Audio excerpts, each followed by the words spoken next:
carrying on the Cluster API series. In this video, we're going to talk about maintenance and upgrades. It's all well and good to provision your fresh Kubernetes cluster, get up your way to production, but the fun doesn't stop there. The Kubernetes project does 3 major releases a year, which means you need to stay on top of the upgrades if you want to continue running a secure Kubernetes cluster.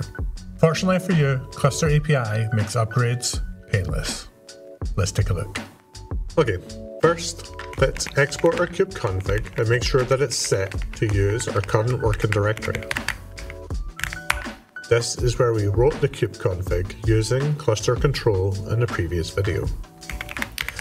From here, we should be able to run kubectl get pods all. And you'll see here I have a freshly baked Cluster API Kubernetes cluster running on Equinix Metal. We have 3 control plane nodes and 3 worker nodes and a CNI deployed. Besides the change in cluster size, we're at the exact same point we were at when we finished on our previous video. Now if we run kubectl version, we will see that our Kubernetes cluster is running Kubernetes 1.30. Fortunately for us, there's an upgrade to be rolled out, as Kubernetes project released 1.31 just a couple of weeks ago. So in this video, we're going to take a look at how to upgrade the control plane, the worker nodes, and everything else that you need to consider throughout the process. First things first, let's tackle the control plane nodes. So let's pop open cluster.yaml. This is the huge piece of YAML that we have been using for a couple of videos now, and I think you're going to like this. Upgrading the control plane is as simple as changing one line in this YAML. One line. What we're going to do is search for control plane. And go to our API version, control plane cluster, etc. kind kube admin control plane. This is how we configured CAPI to create control plane nodes. If we scroll down to the bottom, you'll see that we have replicas and version. So I've already updated the replicas to 3. Now why did I do that? First, let me say, you can be extremely successful with Kubernetes with a single control plane node. There are a few reasons for running more than one node. It could be that you need guarantees around resiliency and availability of the API server, in which case, definitely run more than one. But if you are running a single control plane node cluster and you still want to do upgrades with CAPI, that is okay, as long as you're prepared for your API server to be unavailable for up to 10 minutes. But that is quite a long time for your cluster to not speak to an API server. So you have to decide what is right for you and the circumstances that you need. If you're running many controllers subscribed to etcd watches via the API server, you probably need more than one. If you're just running some very simple workloads and you want the resiliency at the workload level and not necessarily the control plane, then you'll be fine. CAPI doesn't care. In fact, we could upgrade this cluster with a single control plane node if we wished. However, we're going to do it with 3 today. Let's take a look. So before we update this version, we want to run a command so that we can kind of visualize as best as we can what is happening with the cluster. For that, I'm going to run kubectl get nodes. I'm then going to add a -w, so if the nodes do change, we will see that in the terminal. Next, let's pop up and change the version to 1.31.0. Now on the bottom pane here, you'll see that we're speaking to our local cluster. That is, we need to reapply the cluster.yaml to the cluster API. Now, we don't need to worry about these events happening above. Our control plane nodes have not rotated yet, and we'll see that all the ages are 40, 50 or 60 minutes. Now, where we may see events there, it's just because the status of that resource is being updated by something else within the cluster. But what we're looking for are new nodes and nodes that disappear. So we can run kubectl apply, and now Cappy will be speaking to the Equinix Metal API and preparing a new node for our cluster. So let's use some of that movie magic again. Alright, we've given that a couple of minutes, and as you can see, nothing has happened yet here with our watch. In fact, we can hit return a few times and just wait for that first event. However, if we pop over to the Equinix console, you will see that we have one new device that has literally, could not be timed better, just completed provisioning before our eyes. Now this does not necessarily mean it will show up here right away. What's happening now is that the operating system is online and the cloud init information is running and provisioning a Kubernetes control plane for us. So in a matter of seconds, I would expect to see this new control plane node come online. When it does, Cappy is going to wait until it enters a ready state, which confirms it has successfully joined a cluster and it is fulfilling its control plane duties. At that point, the cluster API will then begin to deprovision a device from our control plane here. And we'll see that in just a second. Nice. We see a new node has joined MTLJQ 131.0. It's not ready. It didn't even have a role. Now it's a control plane. And we can see that it's not quite ready yet, but we'll just give that another few seconds. Now that that's ready, we can see that scheduling has been disabled on CLBHZ. This node is being prepared for deletion. That all happened pretty quickly.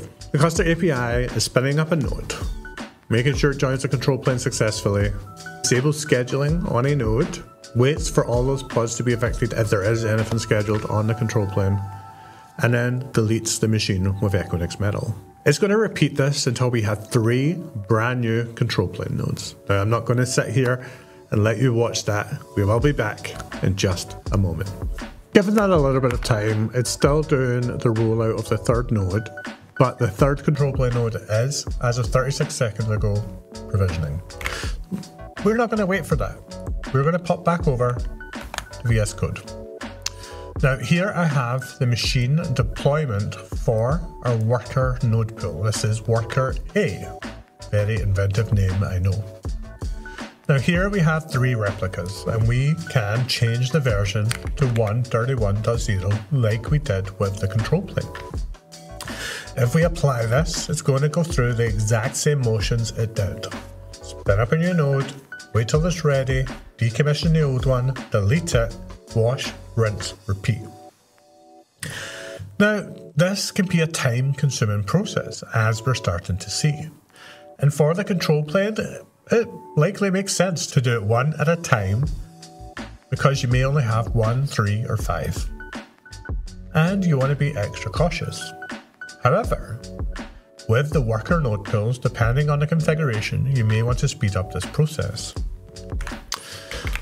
So down on the bottom pane here, I'm going to run my favorite Kubernetes command, kubectl explain, where we can provide a resource name. And it tells us more about it. Specifically, we can say spec strategy, where we can see that we can modify the rollout strategy for a machine deployment just like you would with a regular Kubernetes deployment. Meaning we can set the type to be a rolling update or on delete. Now the default is a rolling update, so let's look at how we configure that. Well, we can set max surge to be whatever number we want. So let's tweak the rollout strategy for our machine deployment. So we can set strategy, and Copilot's there to help the day. Now we're not going to bother setting max unavailable because we're going to configure the surge to be 100%, meaning it can spin up 3 brand new nodes, wait till they're ready and shut down the 3 old ones. Be cautious though. If you have a large node pool with dozens or hundreds of machines, you do not want to use max surge of 100%. Maybe play it safe, do 10% and let the cluster API perform its magic. So let's come back and kubectl apply our cluster again. But for the last time, let's use some more movie magic and come back when something interesting is happening. Alright, let's run get nodes. Good timing. 2 seconds ago, we have 3 not ready nodes. The cluster API has provisioned 3 brand new machines where it will make sure that all of our workloads migrate as safely as it can and shut down the old ones. Now I'm going to get rid of my terminal because I feel that we need to talk about what it means to migrate safely. Okay, so it's really easy for Cluster API to spin up new machines, stick on a control plane or a kubelet and have them join your cluster. You don't have to worry about that. When it comes to the control plane, as long as you're adhering to best practice, which is to have no scheduling of workloads on your control plane, you've got nothing to worry about there too. But when it comes to your worker pools, you must exercise caution. Let's remember, this is bare metal. When you have a CSI deployed to your cluster, it is responsible for making sure that the workloads that request storage get it. In doing so, it's going to pin certain workloads to certain nodes depending on the CSI you use. If you have a CS driver that cannot handle replication, when you shut down those nodes, you remove the access to the storage for those workloads. So you need to make sure you have a CSI provider that can handle replication. That means that whenever a volume is created, it's going to replicate it to multiple nodes. However, if you do what I've just done and set a max search of 100% on that node pool, you need to guarantee that those replications for those volumes happen on the new nodes before shutting down the old nodes. Now, some CSI drivers will handle this for you by blocking deletes of nodes until the data is replicated, but not all of them. You may have to build some custom tooling that implements a mutating webhook configuration that blocks the delete of nodes, maybe until manual approval, or if your code and workflows are strong enough, you can automate that too. But I must repeat, please exercise caution. Don't come calling me or anyone at Equinix Metal when you shut down your stateful workloads and lose that data forever. That's all I'm saying. Now would be a good time to mention that Equinix Metal does partner with storage partners. So if you want your CSI and stateful workload worries and woes to disappear, you can hand over some cash and get an appliance deployed within the same metro as your worker node and a CSI driver that knows how to speak to them and keep your data safe. This will even speed up your upgrade process as you don't have to worry about building in failsafes to ensure that data never gets deleted. I hope that gives you a good overview of Cluster API, shows you how easy it is to handle upgrades as long as you know what you're doing with your stateful applications.